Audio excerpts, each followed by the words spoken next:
Avec une capacité de 49 places assises, ces bus sont dotés d'une technologie avancée avec notamment des caméras internes et externes pour veiller sur la sécurité de l'engin, mais aussi des passagers. Après une visite d'inspection, sous les explications des responsables de Suprême Auto, en présence de Cyprien Mbéré, directeur général de Transco, une petite ronde d'essais techniques s'en est suivie jusqu'à l'hôtel du gouvernement où a eu lieu la réception des documents officiels des véhicules au cabinet du ministre des Transports. Au cours d'une sobre cérémonie, présidée par le ministre des Transports, voie de communication et désenclavement, Maître Marc Ekila, Cyprien Mbéré, DG de Transco, a salué cette réception, preuve de la volonté politique du chef de l'État via le gouvernement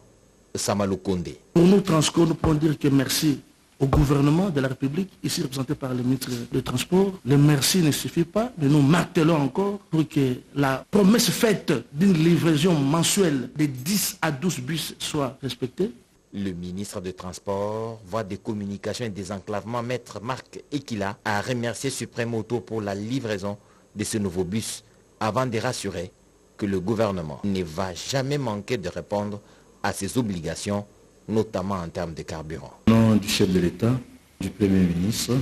de tout le gouvernement de la République, je suis heureux parce que nous avons la garantie, non seulement d'une année, mais nous avons la possibilité d'entretenir les bus Transco chez notre partenaire Auto Suprême. C'est ce qui me rend encore heureux dans ces partenariats. Bien avant dans la matinée, Maître Marc Ekila a visité le nouvel entrepôt de Suprême Auto en Djili Brasserie, où sont exposés des minibus de la marque Force Mercedes-Benz, tout neufs. Ces véhicules importés seront également montés sur place dans les prochains